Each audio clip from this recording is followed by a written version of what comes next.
दोस्तों नमस्कार। स्वागत है मेरे चैनल इन्फर्नो पर। अभिनंदन स्वीकार करें जितेंद्र त्रिपाठी का। दोस्तों आज एक बहुत बड़ी खुशखबरी आपके सामने लेके आया हूं। दुनिया में एक बहुत छोटा सा देश है जिसकी आबादी होगी लगभग 15,000-16,000 लोगों की, जिसका एरिया लगभग 250 स्क्वायर किलोमीटर से भी कम है। दुनिया के नक्शे पर अगर उस देश को देखेंगे तो आप बड़ी मुश्किल से ढूंढ पाएंगे।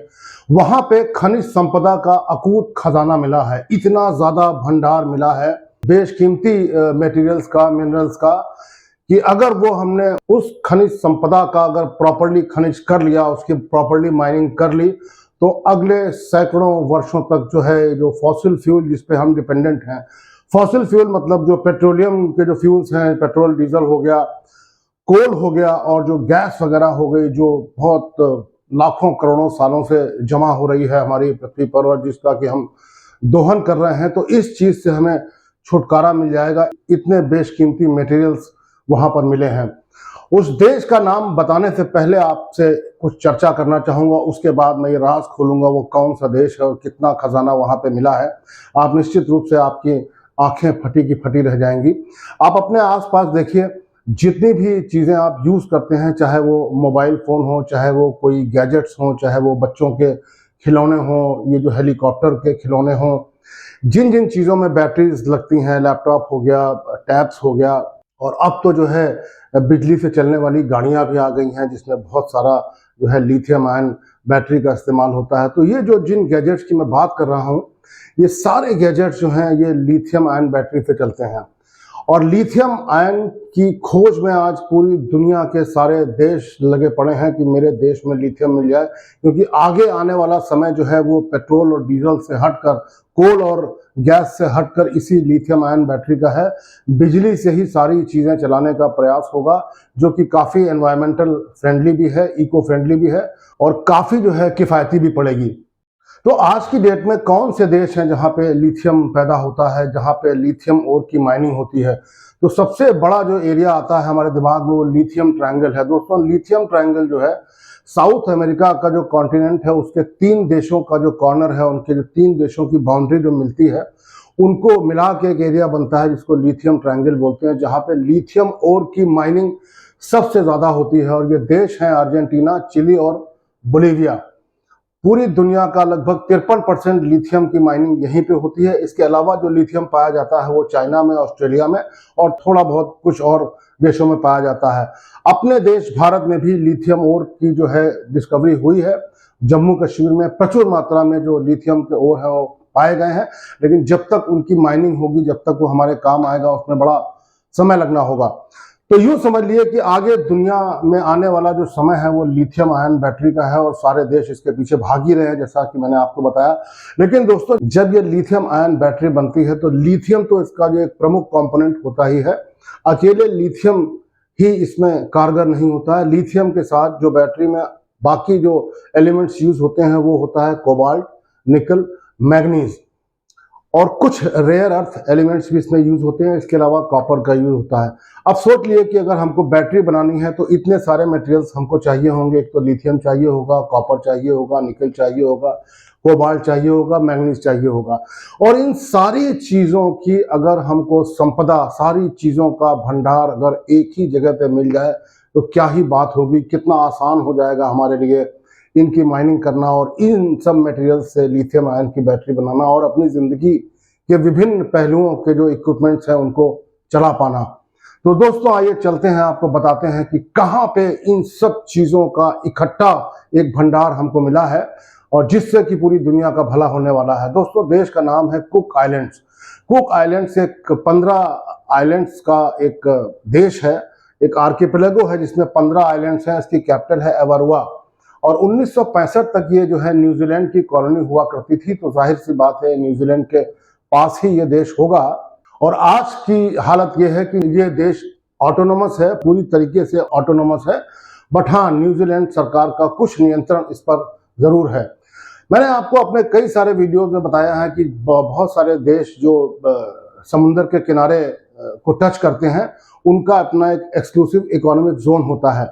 मतलब जो देश की सीमा है उससे 200 नॉटिकल माइल्स तक जो पानी होगा 200 नॉटिकल माइल्स ऐसे मान लीजिए लगभग 350 किलोमीटर की दूरी तक जो पानी होगा उसमें उस देश का राइट होगा कि उस पानी में जो खनिज संपदा है, उसमें जो जीव जंतु हैं या उसमें कोई भी काम करना है, रिसर्च करना है, तो वो उस देश का अधिकार होगा और उससे जो भी पैदावार होगी, जो भी उससे धन अर्जन होगा, वो उस देश का मालिकाना हक उस पर होगा। तो कुक आइलैंड चूंकि 15 आइलैंड्स का एक देश है, तो 15 आइलैंड्स बहुत सारे एरिया में फैले हुए हैं, तो उनका जो एक्सक्लूसिव इकोनॉमिक जोन भी है तो वो बहुत बड़ा है।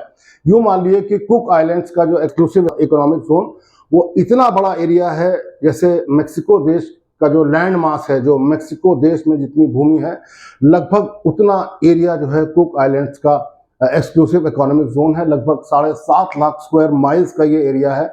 इसको अगर हम किलोमीटर्स में कन्वर्ट करें तो लगभग 20 लाख स्क्वायर किलोमीटर का एरिया ये होता है। इसी 20 लाख स्क्वायर किलोमीटर के एरिया के समुद्र में नीचे 3000 मीटर से लेकर 6000 मीटर तक जो समुद्री सतह है, उसमें ये खनिज संपदा पाई गई है, जिसमें कि नोड्यूल्स के शेप में, यूं समझ लिए कि बड़े बड़े पत्थर एक बड़े आम के शेप में या यूं है एवोकेडो के शेप में ये पत्थर या नोड्यूल्स वहां पे उपस्थित हैं। बहुत बड़ी संख्या में ये पत्थर उपस्थित हैं और इनके ऊपर जो लेयर है उसमें ही ये मैग्नीज, कोबाल्ट, निकल और बाकी जो रेयर अर्थ हैं, जो कि बहुत ही बहुमूल्य मटेरियल्स होते हैं हमारे लिए, ये सब उसकी जो थिकनेस है, उसकी जो स्किन है, उसकी जो कवर है, उसमें पाए गए हैं। और ये जो नोड्यूल्स हैं ये लाखों, करोड़ों, अरबों, खरबों की संख्या में है। बस इन्हीं की माइनिंग की बात हो रही है। इस तरह से कुछ इनका फोटोग्राफ है, इस तरह के कुछ दिखते हैं और इसी के कारण पूरी दुनिया में हलचल मची हुई कि अरे वाह, इतना सारा खजाना इसको मिल गया। जाहिर सी बात है, जो बड़े देश हैं उनको इस बात की तकलीफ है कि एक छोटे से देश को इतना सारा खजाना मिल जाएगा तो उनकी जो हनक है, उनका जो प्रभुत्व है वो कम होगा। लेकिन ये जो कुक आइलैंड्स की सरकार है वो इस बात पर आमादा है कि हमको इसकी माइनिंग करनी ही करनी है और इसकी जो माइनिंग है, जो डीप सी बेड माइनिंग है, इसके लिए जो लॉज बनाने हैं वो कुक आइलैंड की सरकार ने पिछले 4-5 साल में बना ही दिए थे। और कुक आइलैंड्स पहला ऐसा देश है जिसने डीप सी माइनिंग के लिए जो लॉज है वो बनाए हैं। तो अब जाहिर सी बात है कि जब डीप सी माइनिंग होगी तो समुद्र में जो सी क्रॉलर्स होते हैं, यानी कि जो मशीनें जो कि समुद्र की सतह से जो वैल्यूएबल मिनरल्स हैं उनको निकाल कर, उनको खींच कर, उनको सक करके लाएंगे, तभी जाके ये जो मिनरल्स हैं वो हमारे पास आ पाएंगे। तो इस चक्कर में क्या हो रहा है कि दुनिया के जो एनवायरमेंटलिस्ट हैं, जो जिनको इस बात की चिंता है कि जो जीवों का जो संतुलन है समुद्र के अंदर वो बिगड़ जाएगा, जो इकोलॉजिकल बैलेंस है वो बिगड़ जाएगा, तो उन्होंने भी हाय तौबा मचानी शुरू कर दी है। दुनिया के करीब 800 साइंटिस्ट, बड़ी बड़ी कंपनियां जिनमें गूगल भी शामिल है, BMW भी शामिल है और भी बड़ी कंपनियां शामिल है, वो सब इस माइनिंग का अपोज कर रही हैं।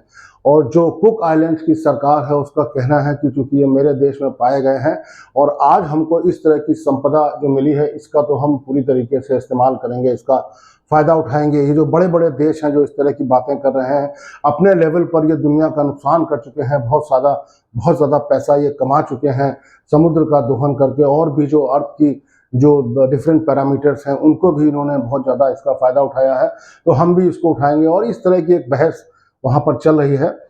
और इन लोगों का, इन्वायरमेंटलिस्ट का ये कहना है कि जब ये क्रॉलर्स जो हैं समुद्र की सतह से उसको सक करेंगे तो उसमें जो समुद्र के जो जीव जंतु हैं वो भी उसमें सक हो जाएंगे, तो वहाँ की जो मैरीन लाइफ है वो डिस्टर्ब हो जाएगी।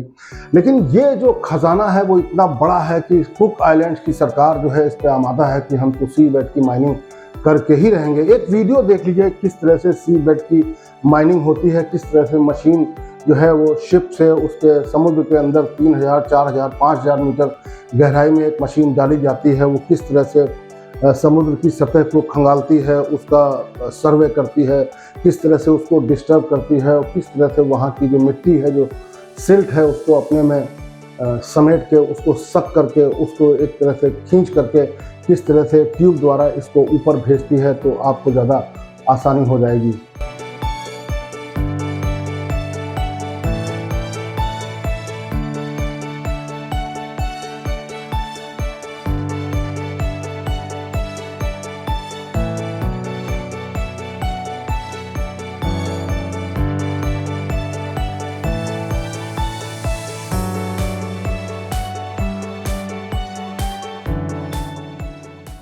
ये वीडियो देखकर मुझे लगता है आपको काफी कुछ समझ में आ गया होगा कि किस तरह से ये नोड्यूल्स जो हैं वो ऊपर खींचे जाएंगे।